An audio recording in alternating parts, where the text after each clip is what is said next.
Olá, pessoal. Estamos aqui em mais um Conversa com Ele. Isso aí. E a cada entrevista, cada semana, qual é o nosso intuito do Conversa com Ele? Trazer aqui homens que têm uma voz, homens que têm uma história de superação, de luta, de coragem, mas que querem inspirar você, seja mulher, seja homem, seja criança, seja adolescente, seja jovem, a entender que você pode ter uma voz também. E através da sua atitude você pode mudar não só você, mas o entorno, o estado onde você está. E pode ajudar pessoas a se transformar. Então, hoje aqui, eu estou com um cidadão teropolitano que saiu da cidade para conhecer o mundo também e para ganhar a sua voz. E é com muita honra, com muita alegria que a gente vai conhecer um pouquinho da história dele, mas eu vou deixar ele se apresentar para vocês, tá bom? Vamos lá? Olhando para aquela câmera ali. Pastora, tudo bem? Primeiro, muito obrigado pela oportunidade, pelo convite. Agradeço a senhora, em primeiro lugar a Deus, por essa oportunidade. Enfim, eu sou Alex Castelar, filho dessa cidade. Estou há 25 anos na vida pública. E desde que eu comecei na vida pública, comecei aqui em Teresópolis como assessor de um deputado estadual aqui da cidade e fiz uma carreira na vida pública. Eu trabalhei na Câmara de Vereadores do Rio de Janeiro, na Câmara de Deputados Federais em Brasília, na Assembleia Legislativa. Fui secretário de governo aqui quando o nosso Catão foi prefeito durante um período ali curto de 5 meses. Depois secretário de Ciência, Tecnologia e Inovação na cidade de Nova Iguaçu, de Assuntos Estratégicos, também de Educação. E por fim, estou hoje trabalhando no governo do estado do Rio de Janeiro como assessor especial do nosso governador Cláudio Castro. Essa é um pouco um resumo aí da minha história na vida pública. Resumo, né? Muitas pessoas conhecem, né? O Alex Castelar da vida pública. Cada vez mais seu nome tem ganhado uma proporção no meio, até pela história que você tem construído. Mas a gente está aqui hoje também para falar um pouquinho do Alex antes da vida pública, né? Porque às vezes as pessoas não sabem a trajetória de vida da pessoa e o que levou a pessoa a entrar nesse caminho. E eu acho que é isso muitas vezes que traz inspiração para as pessoas. A gente estava conversando um pouquinho, né? No sábado foi o contrário, né? Fui eu que fui... Para fazer uma entrevista para um programa.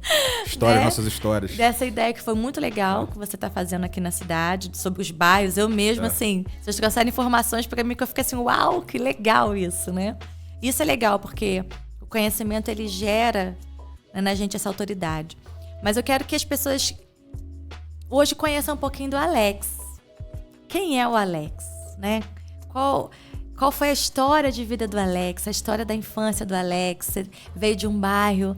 Eu acredito que muitas vezes você, até pela sua história, você pode ter ouvido assim, vai conseguir. Mas quem era o Alex? Porque hoje o Alex é outra pessoa construída, mediante a tudo que estamos em construção. Mas como começou o Alex aí? Bom, vamos lá, vou contar um pouco da história da minha família com Teresópolis, para as pessoas entenderem um pouco da minha trajetória. A minha mãe teve 18 irmãos. A minha avó, por parte de mãe, teve 18 filhos, né? A minha avó materna e meu avô são da Paraíba. Meu avô trabalhou muito, assim, meu avô foi pedreiro, então meu avô ajudou a construir a ponte de Niterói, ajudou a construir o Maracanã. Ele foi trabalhando nessas grandes obras. Legal. Né? Meu avô faz parte dessa geração de nordestinos que ajudou a construir Brasília, a construir o Rio de Janeiro, a construir São Paulo. Ele trabalhou em muitos estados. E o último estado que ele trabalhou foi exatamente no Rio de Janeiro, na construção da ponte de Niterói e Maracanã.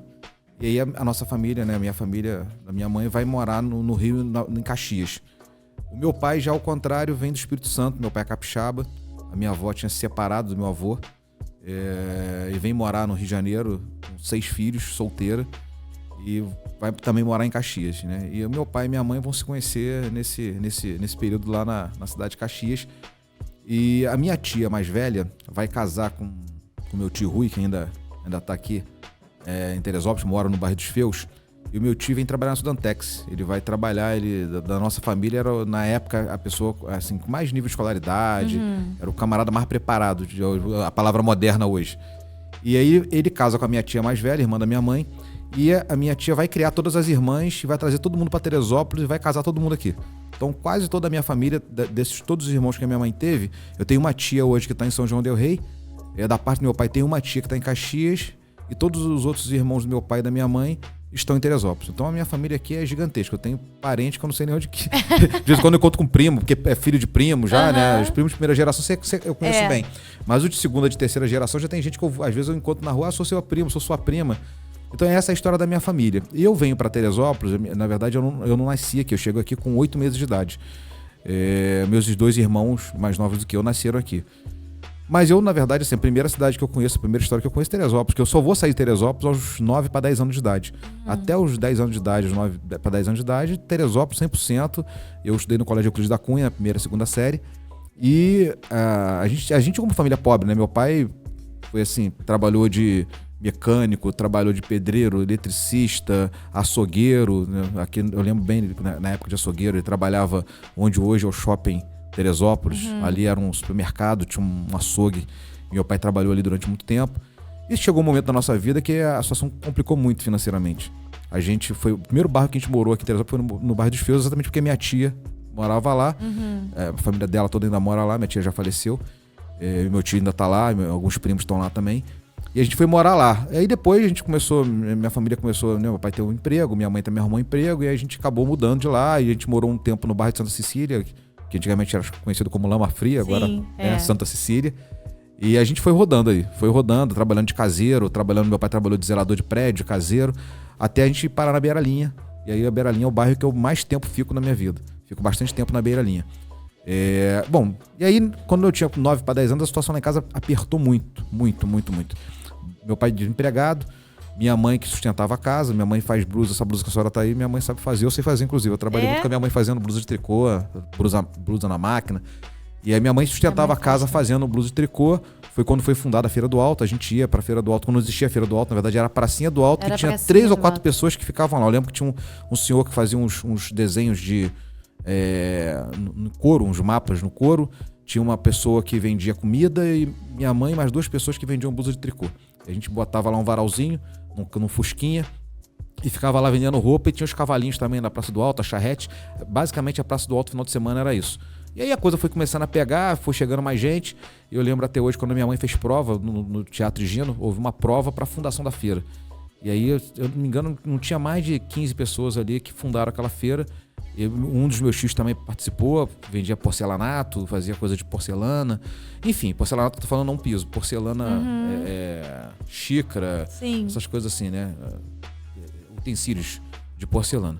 E aí a situação era muito difícil, porque minha mãe sozinha tomando conta da casa. Eu lembro que a nossa vida foi muito, muito, muito difícil. A gente, sabe, ter só angu e feijão para comer dentro de casa, era uma situação muito difícil. E meu pai arruma um emprego em Niterói, para ser zelador de prédio em Icaraí. E aí a gente vai. E aí a gente fica dividido, né, durante a semana toda com meu pai lá.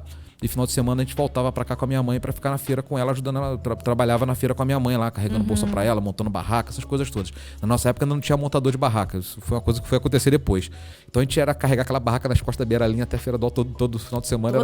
Era pesadinho, mais bolsa de roupa, essa coisa toda. A coisa foi avançando, minha mãe foi melhorando, começou a vender, começou a aparecer muita gente naquela época de lojas de Leblon, Ipanema, pra comprar roupa na Feira do Alto. Então assim, a gente começou a crescer, ter mais costureira. Aí minha mãe começou já a trabalhar já com costureiras que auxiliavam ali, né? As amigas dela, a Dona Dora também, que não tá mais entre nós, que era a nossa vizinha, a Dona Severina. Eu lembro dessa turma toda ali na Feirinha do Alto. A coisa foi crescendo. Dado momento, minha mãe não conseguiu mais, assim, não tinha mais energia para todo final de semana, tá? Sim. E aí acabou passando o ponto e a gente ficou só em Niterói.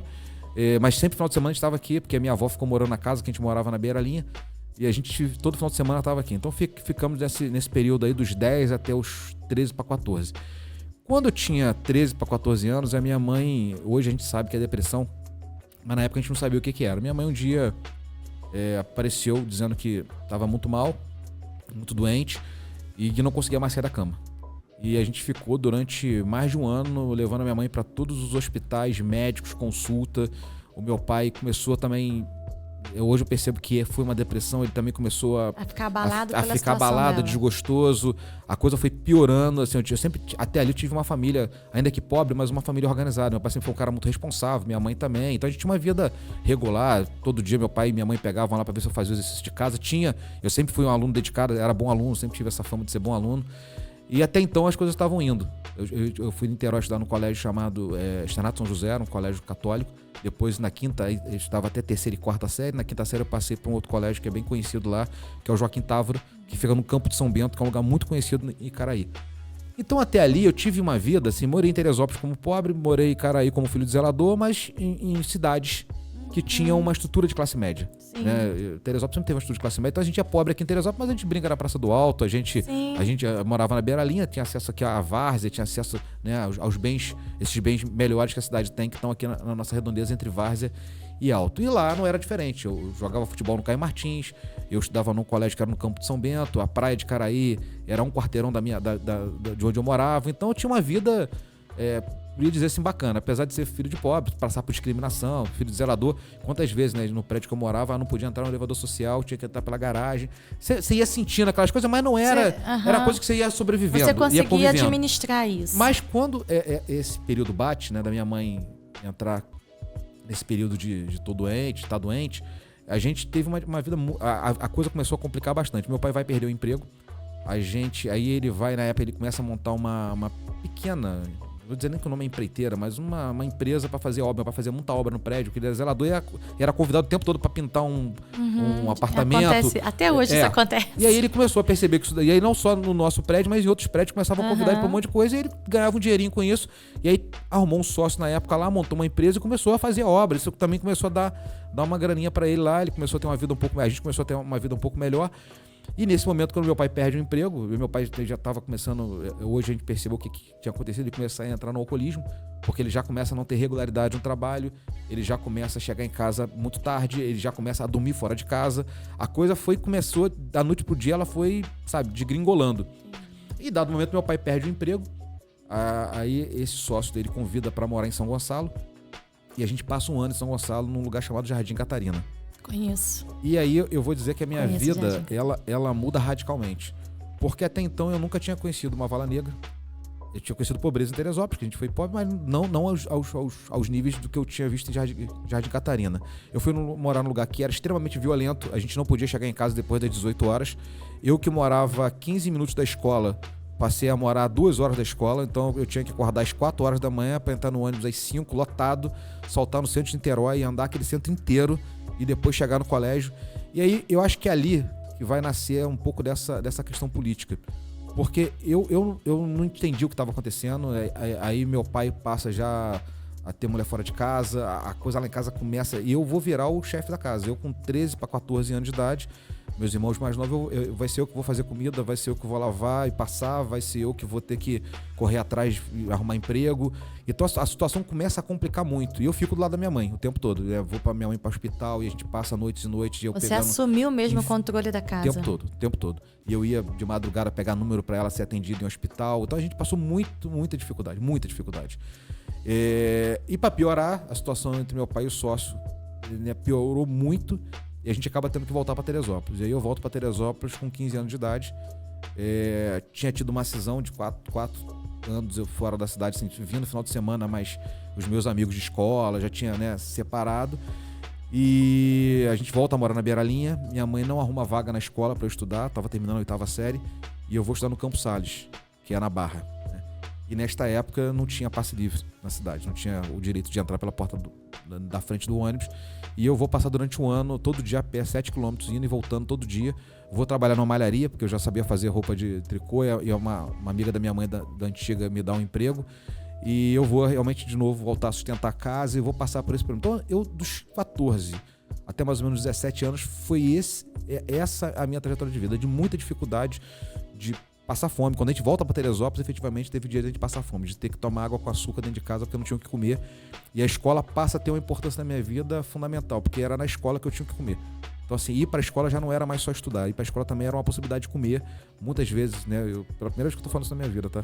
Eu tive que guardar comida para levar para meus irmãos. Botava numa bolsa, escondia, falava que ia comer e levava isso para casa. Então, assim, foi uma vida muito sacrificante, muito sacrificante. E eu, quantas vezes naquele corte da Barra ali, chegou em outubro, novembro, final de ano já. Desespero, como é que vai ser? A água caía, né? A chuva batia, eu chegava na escola, molhava, ficava resfriado, voltava andando. Então, foi muito difícil. Foi uma época muito difícil.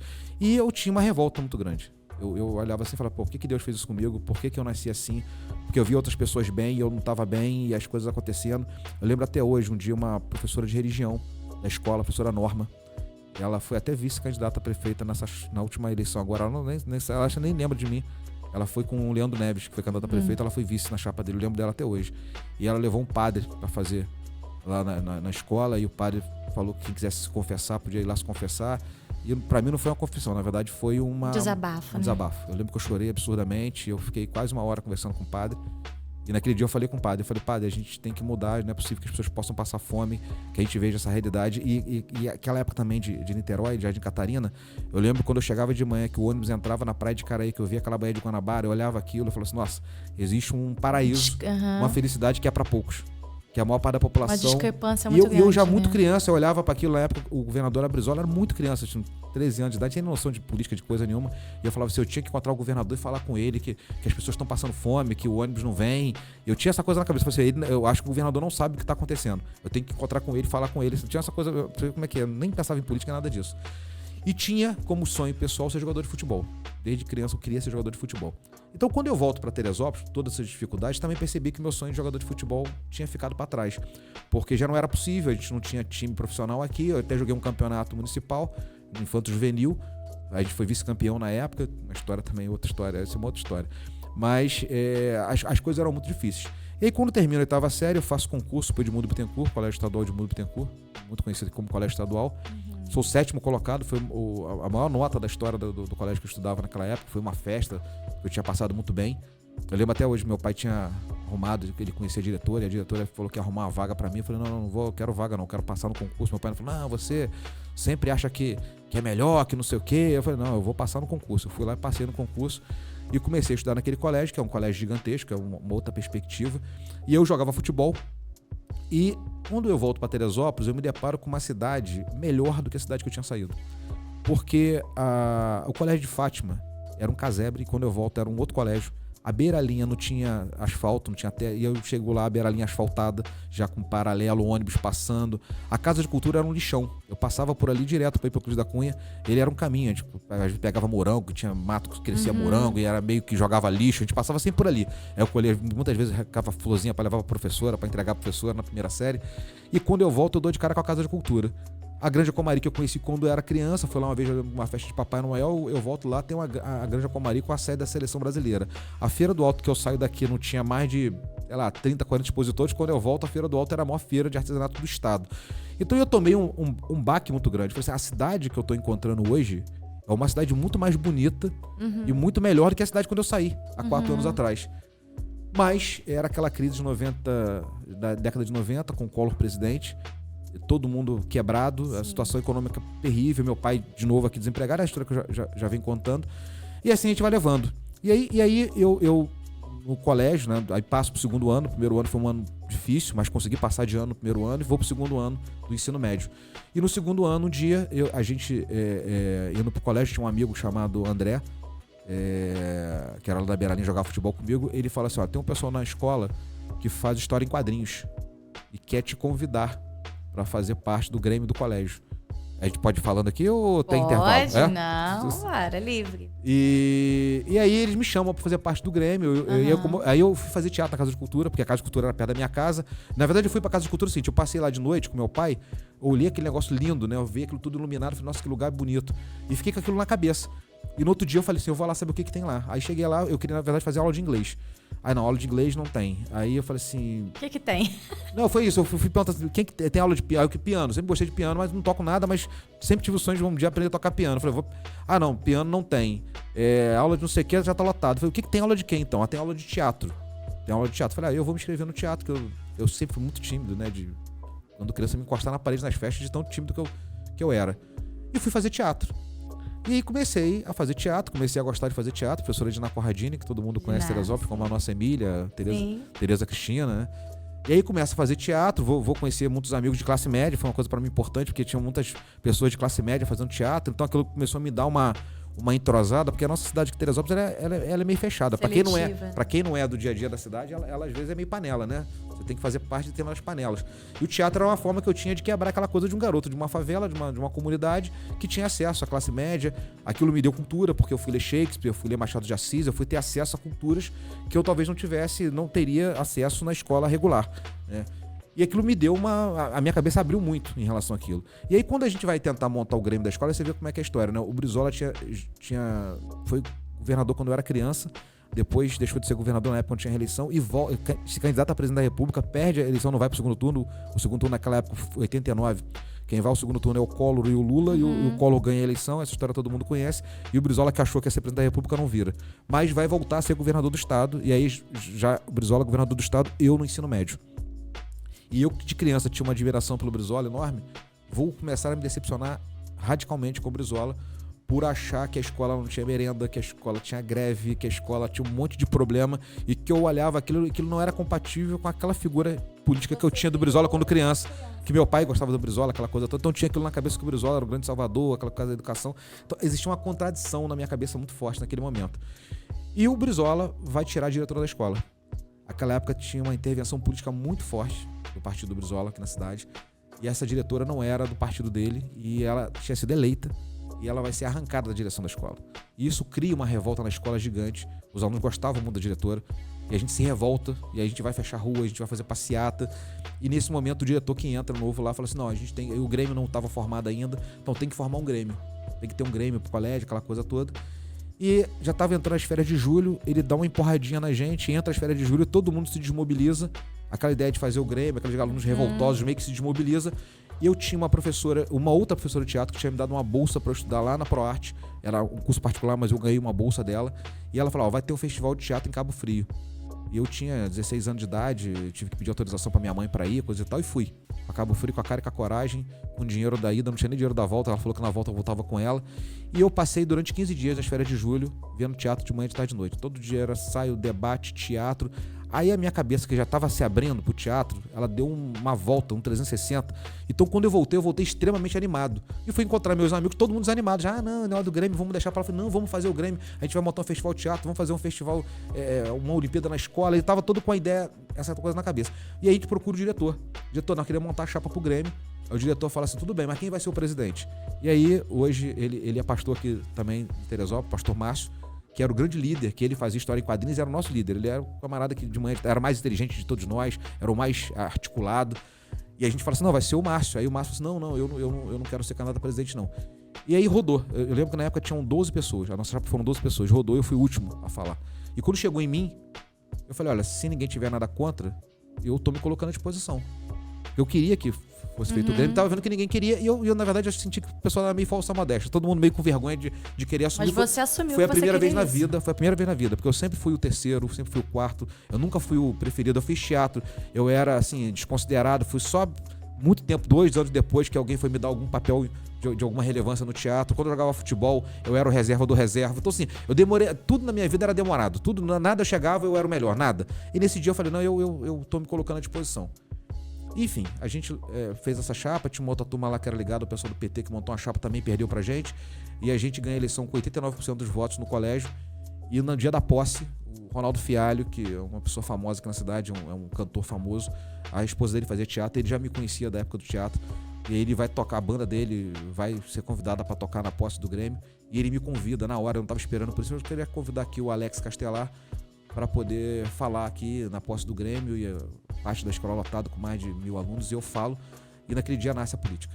Eu não sabia que eu tinha esse dom para falar em público, eu não sabia que eu tinha um dom político, foi a primeira vez na minha vida que eu falei em público, e eu lembro que quando terminei, o colégio estava de pé me aplaudindo, e dali começa a minha trajetória. Isso foi em 92, e eu nunca mais vou sair da política. Na política estudantil, depois eu vou para a política partidária, e eu vou entrar para a vida pública. Isso que vai acontecer. Então, essa é a minha vida até então. E aí, quando eu entro pra política, o primeiro livro que eu li na minha vida, me dado pelo Márcio, que é esse meu amigo, é de um camarada que é um pastor muito famoso mundialmente, chamado Martin Luther King. E eu, que nunca tinha lido nada de política, vou ler esse livro do Martin Luther King, e eu lembro que no final, quando eu li a frase final do Martin Luther King, ele dizia assim, eu tenho um sonho que um dia filho de negros e de brancos, de pobres e de ricos, posso sentar junto à mesma mesa do Senhor, com as mesmas oportunidades. E eu lembro que esse dia foi assim, isso mudou a minha vida. Então eu tava no Grêmio de colégio, eu tinha lido esse livro que tinha me empolgado e foi inspirador, porque aí foi a hora que a gente vai lutar pelo passe livre, e eu vou usar exatamente as técnicas do Martin Luther King. Ele vai dizer assim, nunca reaja com violência, sempre haja pela paz. E eu comecei a fazer aquilo. Eu falei assim, a gente entrava no ônibus pela porta da frente, o motorista não podia deixar e chamava a polícia, e aí nesse momento a gente era arrastado para fora do ônibus, né? E a gente filmava aquilo ia para televisão e a gente começou a ganhar opinião pública, né, a nosso favor, ao ponto de a gente ter que acampar na porta da prefeitura de Teresópolis. Ficamos 3 dias a acampar na porta e por final, na época, o prefeito era Luiz Barbosa, ele assina um decreto do passe livre. A gente vai conquistar o passe livre na década de 90. Então essa é a minha trajetória. Aí a gente vai organizar pré-vestibular social. Hoje o Fernando Vilar, que é meu grande amigo, pós-doutor em matemática, foi o primeiro colocado no FRJ à época em matemática, que foi um sucesso. E daí a gente vai. Eu vou fazer parte do Conselho de Saúde, eu vou fazer parte do Conselho de Educação, eu vou fazer parte da Federação de Associação de Moradores, eu vou fazer parte da Sociedade de Amigos do Parque Nacional. Tudo que tinha de política em Teresópolis, de alguma forma, eu tava no meio daquela história. Até o ano de 2000, quando a gente perde uma eleição. Na verdade, eu trabalhava na época com o Salomão, que era deputado aqui da cidade. O Salomão resolve não disputar a eleição e todos nós vamos apoiar ali o Celso Tomaso, o nosso grupo todo. A gente perde aquela eleição por 3 mil votos. E aí, naquele momento, eu falei assim, eu preciso estudar.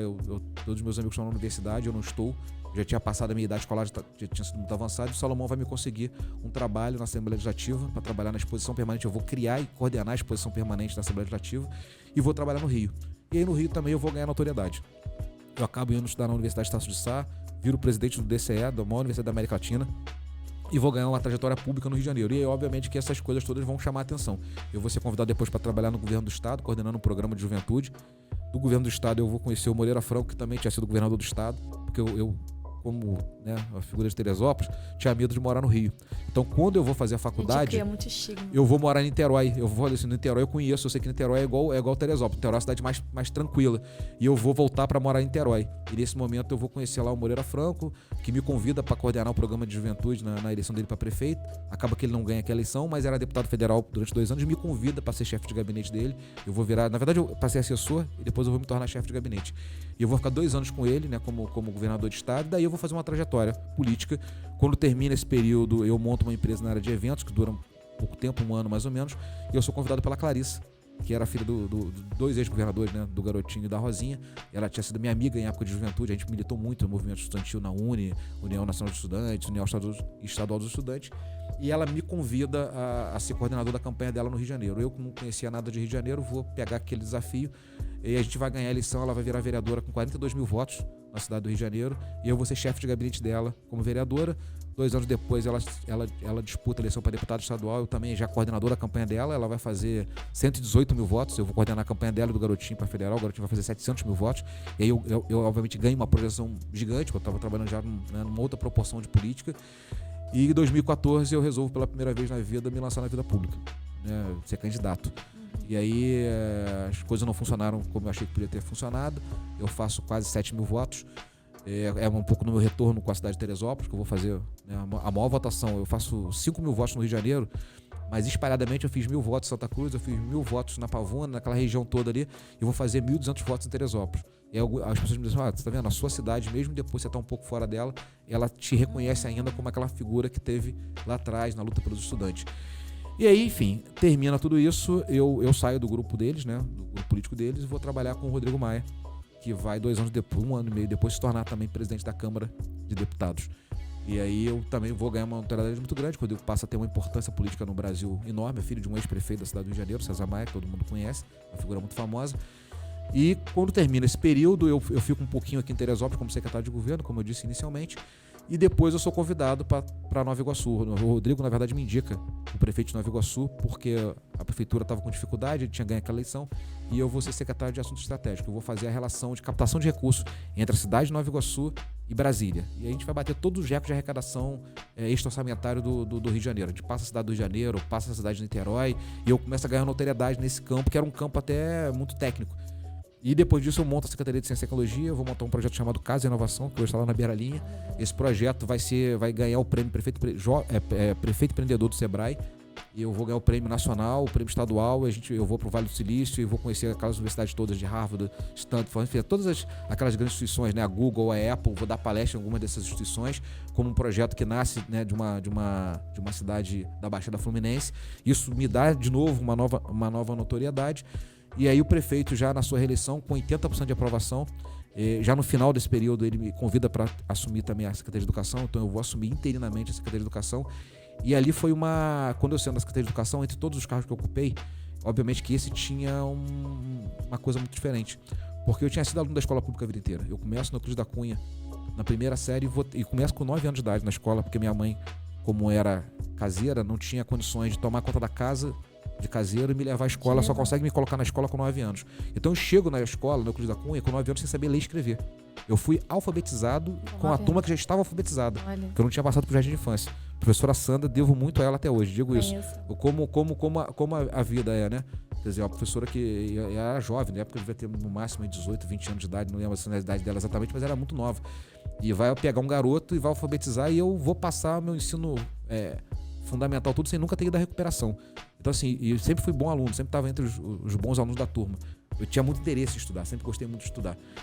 E isso vai, quando eu viro secretário de Educação lá em Nova Iguaçu, tem a minha cabeça vira muito, porque primeiro há um preconceito contra mim. Vão dizer, você é de Teresópolis, você não é professor, e como é que uma pessoa que vem de Teresópolis vai virar secretária da nossa cidade? Porque tem essas coisas, né? Hoje, alguns falam, não, ele tá fora de Teresópolis, ele tá vindo candidato, mas ele não estava em Teresópolis. Mas tem um contrário, que as pessoas dizem, não, ele não é da minha cidade. Sim. Então eu sofri um pouco com isso, mas rapidamente eu ganhei a classe escolar, porque um ex-líder estudantil, à frente da Secretaria de Educação, eu tinha uma postura diferente. Então eu ia para a escola merendar, eu ia jogar bola com os alunos, eu entrava em muitas escolas que nunca receberam a visita de um secretário de Educação, e eu todo dia eu ia sem avisar, e chegava lá e falava com o professor e batia papo.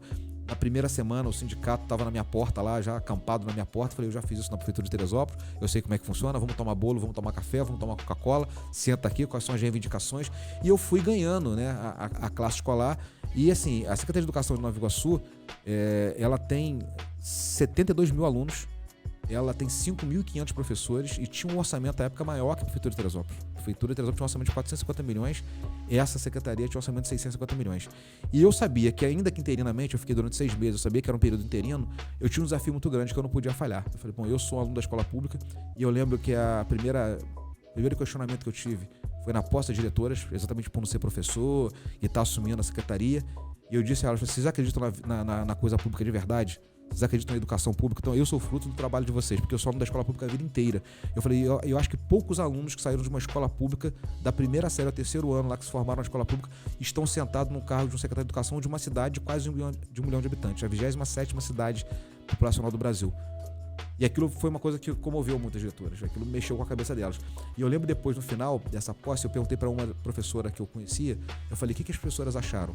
Ela falou assim, elas gostaram muito, só achou que você foi muito erudito. Eu falei, como assim erudito? Falou que você citou Shakespeare, que você citou Machado de Assis. Eu falei assim, então eu consegui o que eu queria, que era exatamente mostrar às pessoas que eu era capaz. E eu lembrei assim, e esse era capaz me veio da Casa de Cultura, porque se eu não tivesse, aos 15 anos de idade, ter feito teatro na Casa de Cultura, ter aprendido sobre Shakespeare e sobre Machado de Assis, eu jamais teria condições de chegar naquele momento e citar essas figuras da literatura mundial. E aí foi a minha trajetória. E quando termina tudo isso, eu queria ser político, eu sempre quis ser político, né? A minha vocação a partir dos 16, 17 anos é a política. Eu penso em voltar para minha cidade. Eu falo assim, olha, o prefeito tinha uma reeleição ganha, né, com mais de 80% de aprovação. Eu procuro o presidente do partido, que era o Rodrigo Maia à época, e falo, eu queria voltar para minha cidade e ser candidato. Eu quero ser candidato a vereador lá, eu quero voltar para minha cidade, eu já passei dos 40 anos, eu acho que tá na hora de voltar para minha cidade, tô fazendo um monte de coisa no Rio, aqui na Baixada, eu quero ajudar a minha cidade, eu tô vendo as coisas lá, não estão indo bem há muito tempo, eu quero ajudar a minha cidade. E eu falei, eu quero ser candidato a vereador lá. Ele falou assim, a vereador? Eu falei, se você perder a eleição, se eu perder a eleição, eu perdi. Não, você tem que ser candidato a prefeito. Olha a sua biografia, olha tudo que você alcançou, o que você conheceu, o que você viu pelo mundo, as relações que você tem, você vai poder ajudar a cidade dessa maneira. Eu falei, mas as minhas chances são muito pequenas. Ele falou assim, mesmo que sejam pequenas, vai, mesmo que você não ganhe, você vai um dia se projetar e vai se colocar e vai poder falar para as pessoas quem você é e o que você pensa. Você está fora da cidade há um tempo, as pessoas vão esquecer quem você é, as pessoas não sabem o que você pensa, vai e faz isso. E aí foi o que aconteceu. Eu acabei me candidatando a prefeito, não ganhei a eleição, mas foi um espaço importante para eu poder me colocar, né? Acho que quase toda a cidade acompanhou, nós tivemos um único debate, né? Acho que foi aquele debate que me deu uma grande projeção, porque eu pude realmente, naquele debate, me colocar e falar quem eu era, o que eu pensava. E de lá para cá, aí quando termina tudo isso, eu sou convidado para trabalhar no governo do estado pelo nosso governador Cláudio Castro, que tinha, como eu, sido chefe de gabinete na Câmara de Vereadores do Rio de Janeiro. A gente se conhece exatamente em 2008. Eu, chefe de gabinete da Clarissa, ele, chefe de gabinete do Márcio Pacheco, que era um vereador que vinha da Igreja Católica, e ele vai me convidar. A gente se reencontra na eleição, ele fala assim, você tá fazendo o quê? Eu falei assim, olha, eu vou voltar para Nova Iguaçu, se tiver o convite do prefeito, ou para o Rio de Janeiro, que tinha uma perspectiva de ter o convite também lá do Eduardo Paes, talvez para assumir alguma coisa no Rio de Janeiro. Eu estava esperando a decisão do que eu ia fazer. Ele falou assim, vem trabalhar no governo do estado comigo. vai ser melhor para você, vai ser melhor para mim, eu preciso andar pelo estado, você conhece bem a região serrana, você conhece bem a Baixada Fluminense, você já andou muito no Rio de Janeiro, e eu preciso entrar nesses lugares todos, você tem relação com um monte de prefeito, trabalhou com muita gente, e para a cidade também vai ser melhor. E realmente foi a melhor decisão que eu tomei na minha vida, porque eu pude nos últimos 4 anos exatamente estar junto do governador Cláudio Castro, né, fazendo as coisas por Teresópolis, né? Não quero aqui me gabar disso, dizer que fui eu o responsável direto por isso, mas eu contribuí muito para esse processo, e nós tivemos na história de Teresópolis o governador que mais vezes visitou. Nós tivemos o governador 6 vezes a Teresópolis, eu não me lembro na história dessa cidade de tantas vezes que o governador tudo é relacionamento, né? No final foi tudo isso. Então, assim, falei sem respirar. Não, mas é isso mesmo, olha. Mas aí vem, né? Porque assim, a gente tá no quadro Conversa com ele, né? Desculpa, eu falo muito, então deixou eu falar que eu fui embora. Mas era pra falar mesmo. E essa é a intenção, né? A gente colocar pra fora aquilo que tá vindo. Porque a gente não tem nem script de pergunta. A gente nem trabalha script de pergunta. E aí, enquanto você vai falando, essa minha cabeça vai funcionando. Eu falei assim, não, mas eu quero entender isso aí. A verdade é, né, Alex, que existe, até pela história política dentro do nosso país, e dentro de vários segmentos, existe muitas vezes algo muito manchado. Quando a gente vai falar de política, e você falando assim da sua trajetória, que muitas vezes você não foi aceito em muitos lugares, que você sofreu preconceito. A verdade é que ainda existe um preconceito muito grande todas as vezes que a gente coloca uma pessoa para falar sobre política. Porque as pessoas elas não sabem separar as coisas, né?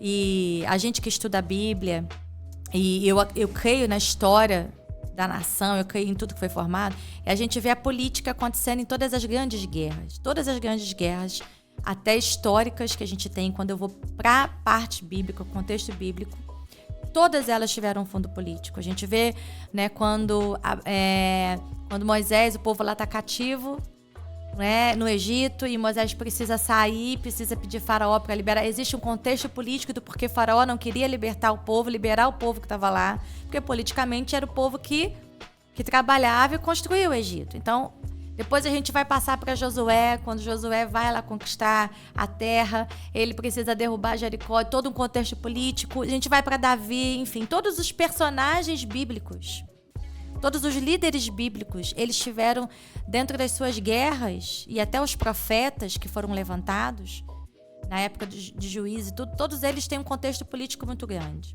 Então a política está envolvida em toda a história da humanidade. Mas quando a gente vai falar de política e quando a gente vai falar de pessoas que estão alcançando, fazendo coisas, vamos botar pela cidade, pelo estado, pela nação, eu vejo que as pessoas, elas se fecham muito. Não é política, eu não quero conversar, não. Ele está falando de política, eu não quero nem ser amigo dele. Você sofre esse tipo de coisa? Muito. E com razão. Porque assim, a gente tem tido muitos maus exemplos, né? Essa é a grande verdade. Em Teresópolis, no Brasil, de modo geral, a gente tem tido muitos maus exemplos. Porque a política é talvez a função pública mais nobre que possa existir. Eu estou tirando a questão espiritual, estou falando da questão material. Isso. De sociedade, né? Assim, a política bem exercida, ela é fenomenal. Porque não tem como se viver em comunidade e sociedade sem ter relação política. Né? A gente vive dentro da casa, né? O marido com a mulher, o filho com a mãe.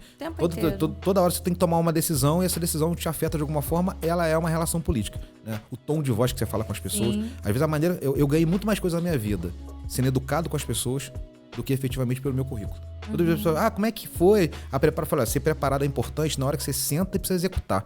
Mas até alguém te dar a oportunidade de sentar numa cadeira e ter algum tipo de poder de executar, seja qualquer tipo de função, trabalhar num banco, até você ganhar aquilo, ou você vai passar num concurso, ou alguém vai te dar aquela oportunidade de trabalho. E quando você senta, é que você tem que mostrar a sua capacidade. Mas até você ganhar seu emprego, o que vai te levar? É a relação, às vezes é o olho no olho, é a maneira como você fala, a maneira como você se comporta, a inteligência emocional, que é uma coisa que as pessoas têm pouco. Às vezes as pessoas têm um currículo fabuloso, chegam muito bem, mas não conseguem conviver em comunidade, tem dificuldade do não, tem dificuldade, né, das frustrações. Então a gente tem que aprender essas coisas todas. E quando você escolhe uma pessoa, a gente infelizmente, o povo brasileiro tem um problema, que é da nossa colonização. A gente sempre acredita que tem um pai que vai fazer tudo pela gente. Então a gente acreditou que o Dom Pedro, Dom João VI, a gente acreditou que era o Dom Pedro II, que era o Dom Pedro I, que era o Getúlio Vargas, que era o presidente A, o presidente B, o prefeito A, o prefeito B, o vereador. Você dá toda a tua, você pega tudo que você tem, entrega na mão de alguém, E se esse alguém for muito bom, você vai continuar com ele. Se ele for muito ruim, você vai ter uma decepção. E a maior parte das vezes as pessoas se decepcionam por um monte de problema. E alguns dessas figuras, né, que às vezes sentam ao poder, tem por trás, às vezes, coisas pessoais não muito bem resolvidas. Estão ali por vaidade, estão ali por, às vezes, um interesse econômico de se completar e ver naquele momento a oportunidade de resolver a sua própria vida e esquece daquela trajetória que o colocou até ali. Vários vão sentar nessas cadeiras sem nenhuma trajetória. Essa é a grande verdade também. Senta por vaidade, senta às vezes porque a pessoa tem um certo dinheiro e pode gastar isso numa campanha eleitoral e aquilo fazer ela sentar naquela cadeira. Mas quando essas pessoas sentam, elas se deparam com uma realidade, primeiro que não é simples. Depois que você não é dono de nada, você precisa conjugar isso na sociedade. Você precisa da opinião pública, você precisa do parlamento para legislar, você precisa do Tribunal de Contas, você precisa do Ministério Público, você precisa de um conjunto, você precisa das pessoas que são opositores, porque geralmente você ganha com os votos que não é da maioria. Então tudo isso é muito difícil. O país é muito dividido, os interesses são muito divididos. E tem uma coisa que eu acho que essa é a pior. Que é o projeto de política. Porque assim, a maior parte das minhas vezes, 90% das minhas vezes, as pessoas me procuraram para conversar sobre política. Quem vai ganhar, quem vai perder, como é que a gente faz oposição. Pouquíssimas pessoas me procuram assim, o que nós vamos fazer na educação? O que nós vamos fazer na saúde? Qual é o nosso projeto? As pessoas não discutem esse tipo de coisa.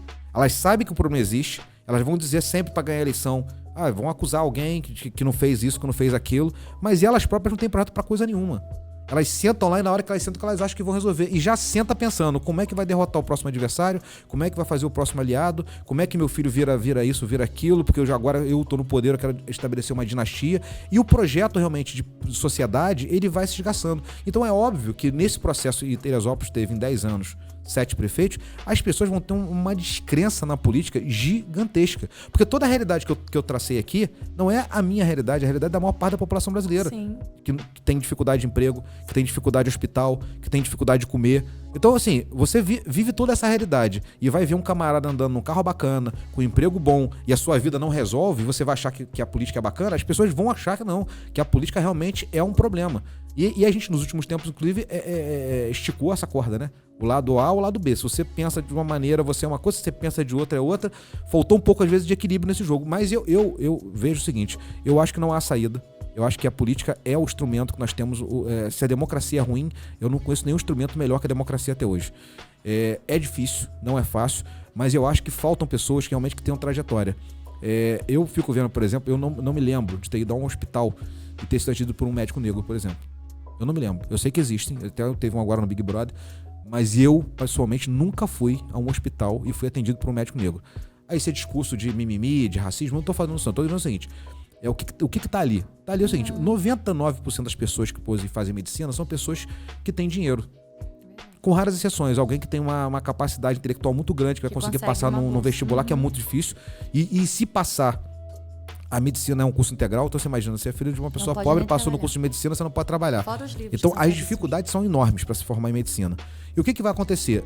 Eu não acho que quem é rico necessariamente não tem visão de sociedade. Sim. E nem quem é pobre tem a visão social. Estou dizendo isso. Só que é muito mais difícil para quem não passou por determinadas coisas entender o outro lado do balcão. É muito mais difícil. Então, assim, quem não viveu essa realidade, quem não teve no SUS, quem não passou por essas dificuldades, vai se tornar médico e às vezes vai ter uma insensibilidade. Tô dizendo que todo mundo tenha, não, mas muita gente tem, porque não vai entender o outro lado do balcão, que é uma pessoa sentada ali, sofrendo de dor e não poder ser atendida. Ver um filho, né, sofrendo de dor e não ter um médico, não ter um ortopedista para atender. Então, essas coisas são muito dramáticas. E a gente que tá vivendo a realidade na ponta, que tá ali na hora, que tá sentindo a fome, que tá sentindo a necessidade de ter um médico, não tem o que conversar, não tem o que dialogar. E essas pessoas não têm escolha. Então, assim, você vai votar no médico que te atender. Você vai, mas fulano vota porque foi atendido. É isso mesmo. Porque naquele momento, se você tiver... Eu já tive problema de cálculo renal uma vez, eu tava sem plano de saúde na época, e eu vou te falar, o médico que me atendesse ali, eu ia votar nele porque fosse, entendeu? Independente se eu tivesse visão política de mundo ou não. Porque esta é a realidade. Então, agora, eu acho que a gente não pode também delegar a um ser iluminado a possibilidade de governar as nossas vidas. Porque seres humanos são falhos, seres humanos têm problemas. Então, assim, um prefeito, um deputado, um vereador, um presidente da República, ele é um representante de uma parcela da população, nem é da maioria. E a gente precisa acompanhar essas coisas. Os recursos que estão lá são públicos, são nossos. A gente precisa, na verdade, os políticos serão melhores políticos se eles tiverem a sociedade ao lado deles. E não a sociedade dando a eles um cheque em branco dizendo, vai lá e faz o que você quer, a gente não e vai a gente vai conferir. ficar aqui porque se você resolver o meu problema, tá resolvido. E digo, né, o político não nasce, né, em Marte. Ele é um reflexo da sociedade. Então, assim, a gente tem uma sociedade, às vezes, que é muito conivente com muita coisa e que vai acreditar que o político vai ser o melhor do mundo. Eu tô dizendo, assim, um exemplo que eu passei dentro de casa. Meu pai diz assim, não, você não precisa fazer o concurso pro colégio estadual que eu conheço lá, a fulana, que vai te botar na vaga. Então, assim, eu não tinha noção de que eu tava tendo uma atitude ética. Eu, simplesmente era uma questão de orgulho pessoal. Eu queria mostrar pro meu pai que eu era capaz. Mas já era uma atitude ética ali, dizer assim, não, eu quero passar num concurso, eu não quero entrar pela janela. Então, assim, quantas vezes na minha vida eu recebi ligação, eu tô aqui num concurso, eu queria ver se conseguia me botar no concurso. Eu falei, meu, ou você faz o negócio e passa, ou do contrário, você tá falando pra mim aqui é crime. E a gente, o tempo inteiro a gente vive isso. O tempo inteiro a gente tem consciência de, não, eu conheço, vou te botar na frente. Exatamente. Não é? É porque a gente, às vezes, a gente olha isso só no âmbito da política. Mas no nosso dia a dia, não, eu conheço alguém que pode te dar uma ficha lá e eu vou ligar pra fulana pra te dar a ficha pra você não precisar ir de madrugada pra fila. O tempo inteiro a gente faz esse tipo de troca. Eu até entendo, eu vou assim, realmente a pessoa, uma vez eu fui na faculdade de Direito, dar uma palestra sobre ética, e teve esse debate sobre política. Política da cá, política de cá, eu falei assim, eu quero trazer um debate filosófico aqui. A questão é a seguinte, agora Deus está lhe convocando aqui para um debate, e está dizendo que você tem que tomar uma decisão ética. Você tem 2 pessoas na vida e só uma você pode salvar a vida. E a decisão será sua. Deus está lhe dando o poder de decidir sobre a vida de 2 pessoas. E uma você vai salvar e a outra, infelizmente, você não vai conseguir salvar. E está dado o debate ético. Então, é o seguinte, um é sua mãe, o outro é seu pai. A decisão é sua. O silêncio na sala foi enorme. Eu falei assim, é muito fácil falar de lado A, lado B, do bem e do mal, quando as coisas são muito metafóricas. Quando a gente vai pro mundo concreto, a decisão é outra. E aí ficou todo mundo olhando e falou assim, e teve uma pessoa que foi ética e disse a Deus no momento seguinte, falou assim, eu entrego a minha vida. Para salvar a minha mãe e meu pai, eu entrego a minha vida. Eu falei assim, ali nasce o debate filosófico da ética, que é a pessoa entregar a sua vida em prol de outras pessoas.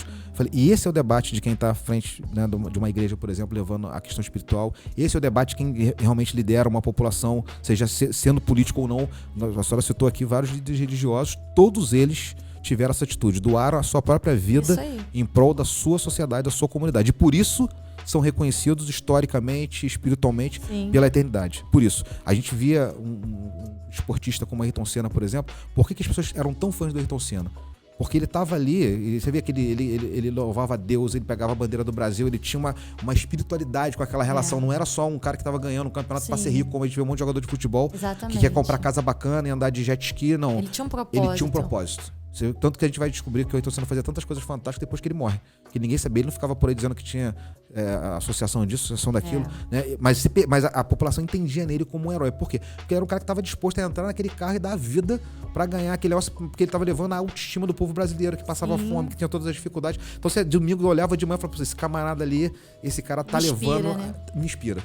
Ele é um realizador, ele é um cara que sai do nada, que pega um carro quebrado, um carro velho e vai ganhar uma corrida diante de grandes potências mundiais e vai ser o brasileiro número 1 do mundo, do planeta. Então, assim, isso tudo inspira a gente. Então, a gente precisa, como sociedade, também ter pessoas que nos inspirem. Em todos os setores. Então, quando você vê uma pessoa que diz, olha, eu sou um grande empresário, que eu construí... A gente tem aqui na cidade, por exemplo, você tá aqui, né, o Vladimir, por exemplo, ou o Mozart lá da Bebidas com Maria, né?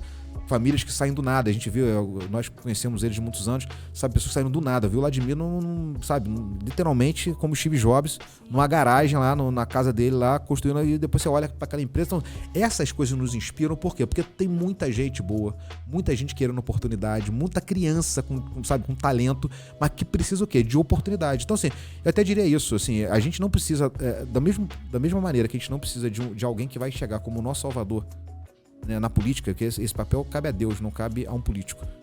Esse papel é espiritual, não é um papel no terreno material. Ele pode ser o nosso representante, pode ser melhor representante se a gente souber escolher melhor. Da mesma forma também, a gente não precisa que nenhum desses governantes sentem lá e nos façam favor. As pessoas não querem, sabe, tudo bem, a extrema pobreza precisa ser combatida, a gente precisa de Bolsa Família, a gente precisa de Bolsa Escola, tudo isso a gente precisa, mas isso tem que ser temporário. As pessoas precisam de emprego, as pessoas precisam de escolaridade, as pessoas precisam de oportunidade, porque eu quero ter a minha própria dignidade de ir no mercado com o meu dinheiro e comprar a minha compra. A minha mãe já pegou cesta básica. Eu vou lhe falar, foi uma das maiores vergonhas, eu com 15 anos que eu passei na minha vida. De entrar numa fila, sendo exposto, todo mundo me vendo, junto com a minha mãe, para pegar uma cesta básica. Então, quando as pessoas falam essas coisas hoje, eu fico olhando, quem nunca passou por essa realidade não sabe o que é isso. Exatamente. Não sabe o que é uma pessoa. Eu vi agora na pandemia, gente que quebrou, gente, sabe, foi professor. Você imagina o que é um professor, depois de 30 anos de carreira, como se estivesse perdendo a dignidade dele. Entrar no lugar para pegar uma cesta básica. não é uma atividade fácil. Eu entendo, tem pessoas que estão na extrema pobreza que realmente a gente tem que atingir agora. Não dá para ficar esperando, não é para amanhã, para depois da manhã. Mas isso tem que ser temporário. A gente precisa estabelecer essa coisa que a senhora está falando, voltando aqui na saúde. Eu entendo a realidade de quem está com a dor lá e precisa do médico e vou ligar. Eu faço o quê? Se eu também não faço, se eu não sou atendido. Mas a gente tem que lutar para que ninguém precise ligar para ninguém para ser atendido no hospital público, porque esta é uma obrigação do serviço público. Então assim, o transporte é um problema, não sei o que, tudo é problema, saneamento, tudo é problema. Mas eu quero dizer o seguinte, vamos resolver uma coisa de cada vez. Pelo menos se a gente estabelecer, por exemplo, que a saúde pública ela tenha que funcionar para todo mundo, eu acho que já seria um ganho no Brasil enorme. Eu não vou ficar aqui fazendo um discurso radical de contra A ou contra B. Mas, por exemplo, o Lula, quando virou presidente da República, pela trajetória de vida que ele teve, o Lula perdeu uma esposa num parto. Eu achava assim, ele vai errar em muita coisa. Mas tem um negócio na vida que ele não vai errar. É na saúde pública. E eu acho que foi uma das coisas que ele mais errou como presidente da República. Eu digo assim, não é possível que a trajetória que o Lula teve de ter perdido um filho e uma esposa na mesa de parto não faça dele, assim, radicalmente, sabe, todas as suas energias em cima dessa coisa. E aí eu digo, às vezes o poder, sabe, é muito bonito a gente na França recebido pelo presidente da França, é muito bonito a gente nos Estados Unidos recebido pelo presidente dos Estados Unidos, mas a gente tem que entender qual é a nossa origem e dizer o seguinte, a gente tem um compromisso com essas pessoas. Eu não posso ter passado por tudo isso que eu passei e simplesmente... É claro que eu tenho uma vida melhor hoje. É claro que eu tenho um salário melhor hoje. É claro que todo mundo quer ter uma vida melhor. Eu também quero. Quero ter uma vida confortável. Quero dar uma vida confortável para minha mãe. Quero dar uma vida confortável, né, para minha família. Todo mundo quer isso. Mas isso não pode ser em detrimento da vida de outras pessoas que necessitam de oportunidade. Então, assim, eu acho que esta é a grande luta. E é independente se você vai ter cargo público ou não. Independente se vai ser prefeito ou não. Isso é uma decisão de cidadão.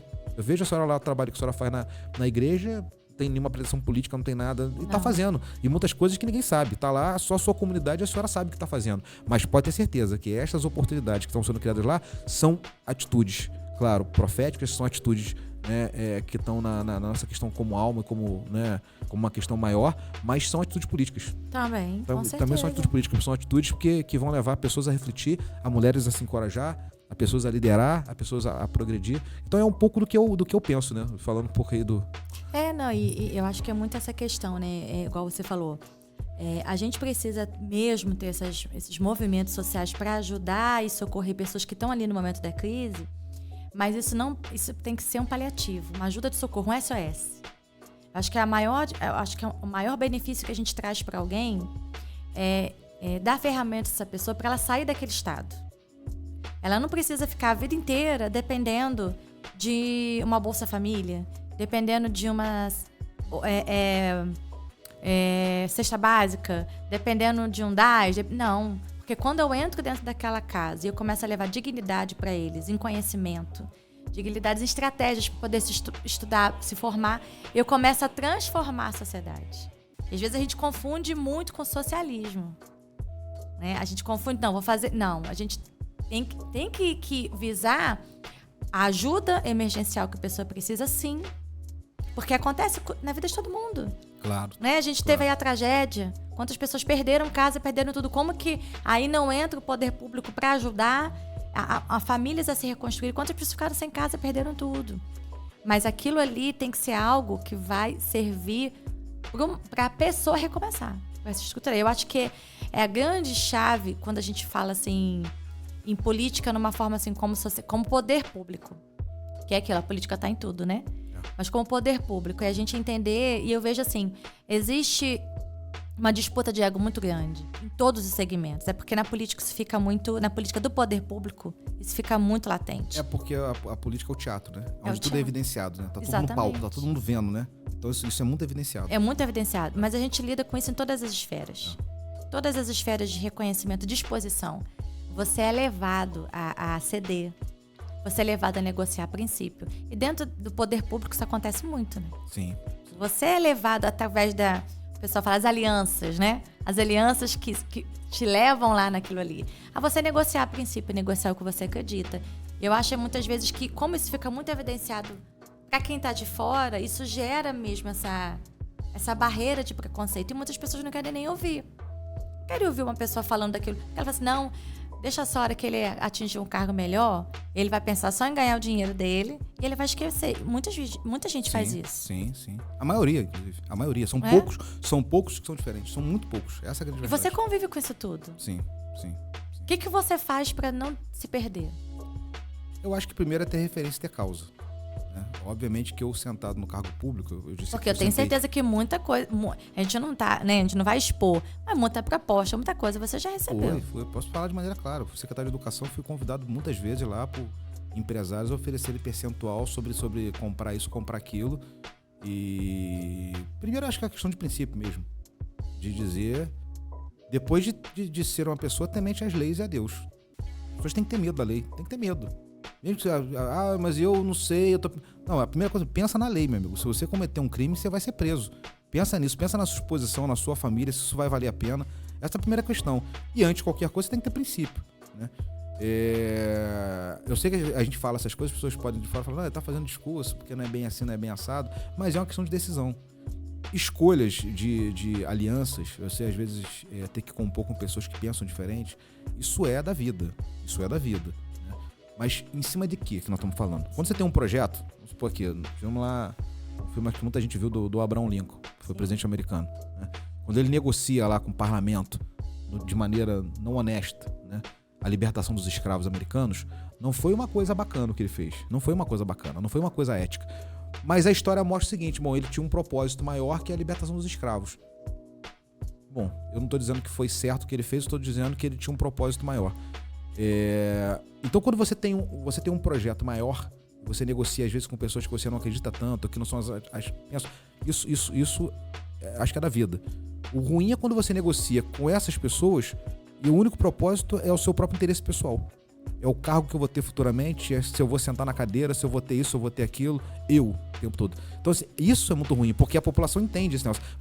Ele chega até aqui pregando uma determinada ideia, depois ele muda da ideia dele, ele só se resolve na vida pessoal dele, cada dia tá melhor, e eu que acreditei nele até aqui, tô nas condições de ficar aqui com a saúde na situação que tá, com a educação na situação que tá. Então, isso é que eu acho que é o problema do Brasil. O problema não é a gente compor com A, com B, ser mais à direita, mais à esquerda, sentar pra conversar, que isso é da vida, da democracia. Você tem que ter essa capacidade. Mas a gente não pode, em nome desse negócio, abrir mão de princípios, abrir mão de valores.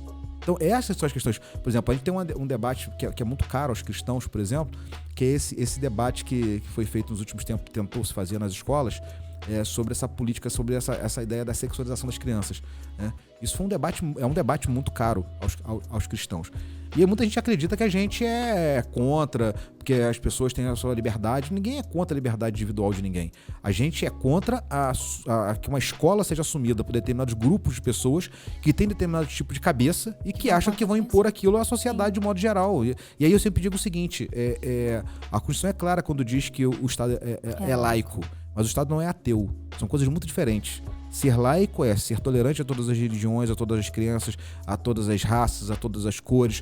Isso é ser laico. Mas a nossa população tem uma cultura. A nossa cultura desde a nossa fundação, é cristã. Não tem como você governar um país sem levar isso em consideração. É o mesmo que dizer para o Estado de Israel que o judaísmo não vai fazer parte do debate da escolha de um presidente no Estado de Israel. Como dizer nos Estados Unidos, por exemplo, que um presidente não vai levar em consideração a questão do protestantismo.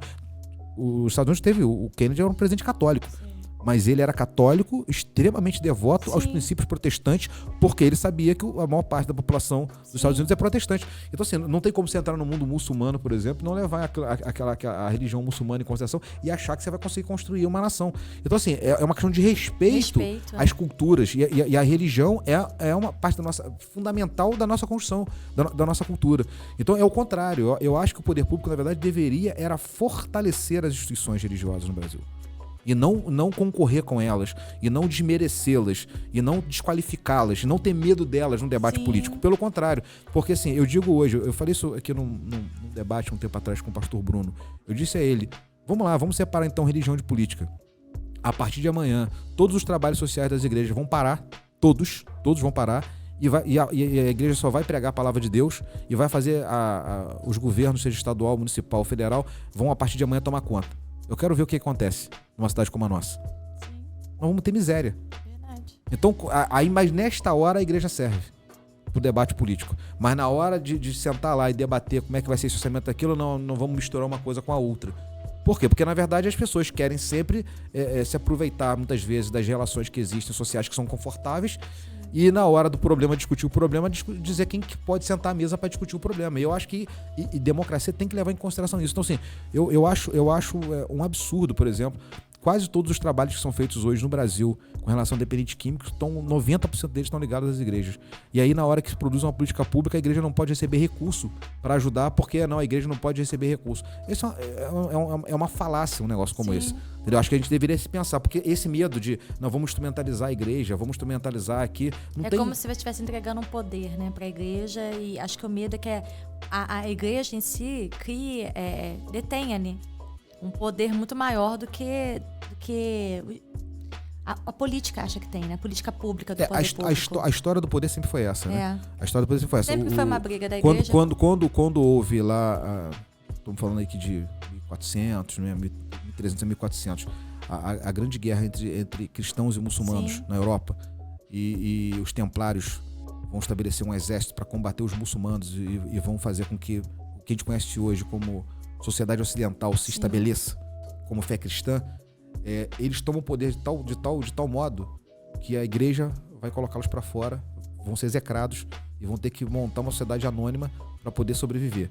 Quando aqui no Brasil, né, os jesuítas, são os padres jesuítas, vão catequizar os índios, porque os jesuítas tinham uma postura diferente, eles não queriam escravizar os índios como os europeus estavam fazendo com os negros. Eles catequizaram os índios e formaram vários centros educacionais. Chegou um dado momento que o Estado português, Marquês de Pombal, fez uma guerra e botou os jesuítas como se fossem, assim, foram execrados, enforcados, torturados. Por quê? Porque eles tinham medo de que os jesuítas tomassem o poder. Então, assim, na verdade, isso tudo é um absurdo. Exatamente. Isso tudo é um absurdo, porque nunca, nenhuma dessas ações, né, religiosas, elas foram contra o Estado, pelo contrário, elas ajudaram o Estado. Mas estamos falando até de épocas que eram mais difíceis de debater, que eram épocas medievais, as coisas eram um pouco mais complicadas. Mas hoje, no mundo moderno, essa discussão não existe mais. Hoje o mundo é transparente, o mundo está colocado, a gente sabe das posturas das pessoas. E eu acho que ao contrário, eu acho que se a gente não estabelecer realmente uma cultura de pacto social, uma cultura de paz, uma cultura de tolerância, uma cultura onde a gente tem que trazer todo mundo para dentro desse grande palco, que é de decisão social e política, a gente sempre vai fazer coisas segregadas, coisas que vão agradar a uns e desagradar a maioria, e a gente não consegue. E aí eu fico vendo isso, porque às vezes os governantes se sentam nas cadeiras e estão trancados dentro de salas. Que eu vou dizer, como quem está na vida pública, às vezes é muito sedutor. A pessoa está numa sala bonita com ar-condicionado, está num carro bacana, tem um motorista, né, todas as pompas quando chega como autoridade pública, tudo isso é muito bacana, mas isso é extremamente passageiro. É extremamente passageiro. Verdade. O que mais vale é o reconhecimento quando uma criança que te procura depois de adolescente diz: olha, eu entrei na escola e você me deu aquela oportunidade. Isso é a coisa mais rica que existe. É verdade. É você andar, e aí eu quero dizer, depois de 25 anos de vida pública, assim, pô, eu nunca fui acusado nem pra me defender. Graças a Deus eu tô andando de cabeça erguida. É a melhor coisa que pode existir. É ter orgulho da sua mãe, do seu pai, do seu avô, da sua avó. Eu lembro todas as vezes que eu fundei uma escola, que eu inaugurei uma escola, eu lembrava da minha avó que não teve oportunidade de ler e escrever. A minha avó foi alfabetizada por mim. Minha avó, pai de pai, e eu, no final da vida dela, estava lá com ela, sentado com ela, ajudando ela a aprender a ler e escrever, porque ela vai se tornar evangélica e ela queria ler a Bíblia. Oh, que bonitinho. Ela vai se tornar evangélica e ela queria ler a Bíblia, ela não sabia ler e escrever. Então, assim, toda vez que eu tô lá, eu lembro assim, ela não sabia ler e escrever, mas ela me ensinou profundamente. Era ela que me botava pra dormir, era ela que me dava comida, ela que me ensinava tantas coisas, ela que me dava valores, sempre. Então, assim, ela tinha uma cultura não formal, que é a maior parte dos nossos avós e pais, que eram tão extraordinários quanto as culturas formais. Enfim, então eu acho que a vida pública é isso. Eu acho que a gente não tem que diferenciar a pessoa que tem cargo para quem não tem cargo. Eu acho que quem tem vocação, porque eu acho que é isso também. Eu acho que tá faltando na vida, não é só na vida política não, de um modo geral. Às vezes eu vejo professores que fazem concurso e depois estão lá desgostosos. Realmente o salário tem que melhorar muito no Brasil, mas tem também, às vezes, a pessoa não ser vocacionada para aquela coisa. Verdade. Policiais que vão para a carreira e às vezes não são vocacionados. Então, assim, eu acho que para qualquer coisa a gente tem que ter a nossa vocação. E a política também. A política não pode ser um espaço para quem é vaidoso e quer aparecer. Vaidade todo mundo tem. É verdade. E é até bom que tenha alguma, né? Mas eu não digo nem que seria o nome vaidade. Tem um pouco de orgulho próprio, de amor próprio. Eu acho que é mais isso do que outra coisa qualquer. E isso não pode ser maior. isso não pode ser maior do que qualquer outra coisa. Se a tua vaidade pessoal se colocar acima de um projeto social, você está no lugar errado. Você não pode estar liderando coisa nenhuma. Você tem que ter essa capacidade de dizer, quanto mais poder eu tenho, quanto mais vaidade eu tenho, é a hora que eu tenho que ser mais humilde, que eu tenho que ser mais povo. Eu fico vendo pro artista. Não tem gente que torce para ser artista, vira famoso, passa pelas pessoas, não querem falar. E eu vejo, às vezes, pessoas que param, ficam horas lá dando autógrafo para as pessoas. Você vê que isso é totalmente diferente. Né? É verdade. A gente já tá quase uma hora, olha isso. Tá. Passou rápido, né? Eu queria que você encerrasse pra gente dando uma mensagem para esses jovens, né, que a gente vê hoje que passam tantas situações para entender o seu lugar no mundo, entender que você nunca usou a sua dificuldade social e até o seu contexto familiar como uma mola para você se afundar. A gente sabe que existem estruturas diferentes, pessoas são diferentes, mas eu queria que você trouxesse uma mensagem agora para esse jovem que está assim, olha, eu realmente estou sem perspectiva, eu estou passando um problema na minha família, um problema financeiro, e eu acho que eu não vou conseguir. Dá uma mensagem para ou às vezes não é nem um jovem, uma mulher que está em casa aí, passando um problema que ela depende financeiramente de um marido, ela acha que ela não tem estudo, que ela não pode conseguir nada. O que você falaria para uma pessoa nessa hora que olha para ela e fala assim, eu não tenho para onde ir, eu não tenho como começar? Nos meus momentos de mais dificuldades, o que eu mais queria encontrar era alguém que dissesse pra mim que passou pelo que eu passei e que falasse assim, é possível você vencer. Eu passei por isso, eu sei o que você tá passando. Porque às vezes a gente dá conselho pras pessoas, a gente de fora dá conselho, a pessoa escuta aquele conselho e fala, é fácil a pessoa falar uma coisa quando ela não tá no meu papel, quando ela não tá na minha vida. Então eu quero dizer o seguinte, eu comecei a mudar muito a minha cabeça quando eu comecei a encontrar pessoas que tinham passado pelo que eu passei, ou por coisas até muito piores. Eu conheci pessoas que passaram coisas muito dramáticas. Pessoas que foram violentadas, pessoas que, que passaram situações muito mais difíceis que a minha. Pessoas que já foram presas, que passaram dentro de presídios. E eu vejo gente como essas pessoas hoje, levantadas e progredindo na vida, e estão aí. Então, assim, a primeira coisa que eu acho, a gente tem que tomar muito cuidado pra gente não se fazer de vítima. Eu acho que a gente tem dificuldade da vida, mas a gente tem que ter a disposição de levantar a cabeça, seguir em frente. Eu sei que às vezes é você com você mesmo, né? Bota teu joelho no chão, pensa na tua fé, vai em frente, porque vai aparecer uma solução. Por mais que possa ser difícil, em algum momento vai acontecer. E você tem que acreditar. Às vezes a gente tá naquele último momento de desistir de uma coisa, fala assim, não vai ser agora, e é nesta hora que você vai ser provado. E aí você passa assim, pô, se eu tivesse desistido, o meu momento tava aqui, logo depois, uma hora depois, um dia depois, e eu desisti exatamente na hora que era pra mim. Então assim, Deus não te dá nenhuma cruz que você não possa carregar. Deus sempre tem um propósito. Eu sempre, depois de muito tempo, é claro que a gente leva um tempo a amadurecer, e quando a gente é criança a gente não entende, quando a gente é adolescente a gente não entende, mas depois de um tempo eu olhei tudo isso e falei assim, por que eu fui pra política? Por que eu passei por tudo isso que eu passei? Qual é a necessidade que eu tinha de ter sofrido tanto? De ter passado por tanta coisa? E hoje eu olho e falo assim, não, Deus tinha um propósito. Por exemplo, eu pensei, eu tô chegando na casa já passei dos 40 e pouco, já indo pra casa dos 50, né? Eu falo assim, pô, eu tenho vocação pra política, eu já podia ter ocupado cargo público, ter tido mandato, seja vereador, deputado, prefeito, sei lá o que for, né, há muito tempo atrás. Depois eu olho e falo assim, não, Deus botou tanta gente sentada em tanta cadeira que no final não foi a lugar nenhum, que passou por problemas porque exatamente não tinha às vezes conhecimento de causa e maturidade. Então eu falo assim, Deus está me preparando para coisas maiores, então eu tenho que entender que o tempo de Deus não é o meu tempo, e no tempo dele as coisas vão se dar. E se não for hoje, vai ser amanhã. Se não for amanhã, vai ser depois da manhã. Uma hora ela vai acontecer. E o que você tem que fazer? Você tem que ter fé. Antes de qualquer coisa, inclusive ser político, né? Antes de qualquer coisa, uma atitude de fé. Porque quase todas as pessoas na vida que venceram, seja em qualquer área, o que elas mais escutaram é que elas não iam conseguir. O que mais escutaram é que não vai dar certo. Você vai fazer isso? Você quer aquilo? Você tá querendo fazer diferente? Você acha que é melhor que todo mundo? Lá todo mundo pensa assim, você vai chegar lá e vai fazer de outra maneira, as pessoas não vão aceitar, não é bem assim, não é bem assado. E o início sempre é assim mesmo, sempre as pessoas são descrentes, sempre as pessoas vão achar que não vai dar certo. E quando dá certo, no final a pessoa, nossa, você era visionária. Nossa, você tinha uma visão diferente. Nossa, por quê? Porque isso nasce na gente. É um sentimento que a gente não sabe explicar. Você tem uma intuição. Você tem alguma coisa que te diz, vai naquele caminho. E você se coloca nele. E aí tem uma hora que é a fé. Eu lembro, agora só para terminar, a gente estava montando o espelho da Casa de Inovação lá na Beira Linha. E a dificuldade de arrumar recurso, de arrumar como é que a gente ia fazer.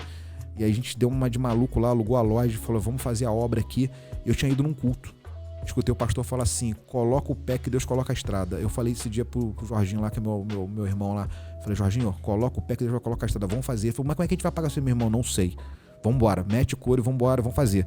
Pô, numa semana depois a coisa estava resolvendo e eu falava, coloca mais o pé que vai resolver mais. E assim vai, porque às vezes a gente fica esperando o momento ideal. A gente acha, não, vai ter um momento, não tem momento ideal. O momento ideal a gente constrói. A gente constrói o momento ideal. Então eu quero dizer, para quem tá em casa, para quem tá num momento como esse, que tem todas as dificuldades do mundo, assim, eu já passei por isso. Eu não sou melhor, eu não tô com a vida melhor, eu não tô rico, eu não tô com a vida resolvida, não tô nada disso. Mas eu tô com uma vida hoje melhor, pessoalmente, espiritualmente, sentimentalmente. Assim, eu me considero uma pessoa, sabe, uma pessoa do bem, que, sabe, tem uma relação de amigos, de pessoas de muitos anos, que sabe, e isso é o mais importante. E saber que, assim, a gente tem que se juntar com pessoas que pensam como a gente. A gente tem que também se cercar de outras pessoas, porque sozinho a gente tem muita dificuldade na vida. Quando a gente se cerca de pessoas, né, viver em comunidade, viver na igreja, não estou falando simplesmente da questão religiosa, sim, não. Viver em comunidade é fundamental para a gente poder superar as coisas. Viver na sua família, viver com, sabe, não é fácil. A gente fala de família, família é sempre a coisa, né, das mais difíceis. A gente pensa às vezes de uma maneira, o irmão pensa de outra, mas a gente tem que buscar essa unidade que nos trouxe até aqui, porque todos nós somos filhos de um único Deus. Então todos nós temos uma ligação de alguma forma. Nós temos ligação entre nós temos ligação com a natureza, nós temos ligação com os animais. Tanto que a gente vai, quando a gente chega numa cidade como Teresópolis, e vai, né, numa cachoeira, ou vai num lugar, você tem a sensação, isso aqui é a minha casa, isso aqui é o meu habitat. E aquilo é por quê? Porque a gente é uno. A gente isso aí. Todos nós, o planeta inteiro, as nossas vidas, todos nós nascemos de uma única coisa, que foi uma criação divina. Então o que falta da gente é fazer essas conexões. Essas conexões de paz, essas conexões religiosas e de vontade. Coloca a vontade na frente, coloca a fé na frente, por pior que possa parecer. Vai acontecer e você vai conseguir avançar. E o que é mais importante, volte e use isso como testemunho para outras pessoas. Top. Muito bem. Te agradecer esse tempo. Alex Castelar no Conversa com Ele. Isso aí. Então, tenho certeza que muita gente vai ver, vai se inspirar. Eu queria te agradecer. Eu sei que o seu tempo é muito precioso, né? Mas queria te agradecer por ter liberado esse tempo para estar aqui, levando essa voz para aonde a gente não sabe, quando a gente não sabe, mas levando essa voz para fazer diferença na vida de alguém. Pastor, agradeço. A gente às vezes fala coisa que a gente... Esses dias eu tô lá no meu dom aquele dia que a gente esteve lá. Ele falou assim, rapaz, eu te conheço. Eu falei, te conhece de onde? Do Facebook. Eu vi você falando da sua família. Às vezes a gente fala coisa que a gente não imagina e tá inspirando alguém em algum momento. Com certeza ele tá sentado no carro lá, o que eu falei pra ele da minha mãe deve ter inspirado ele em algum momento ou resgatou algum sentimento. Então, assim, é isso. Eu quero agradecer imensamente, assim, a oportunidade, agradecer a Deus por estar aqui. Dizer que é isso, eu estou à disposição. Não sou candidato a santo, não sou candidato a melhor pessoa do mundo, né? Mas eu quero dizer que eu sou uma pessoa que acredita na sociedade e acredito que a gente pode fazer melhor. Show. Vamos dar um tchauzinho ali? Tchauzinho. Até o próximo Conversa com Ele, gente.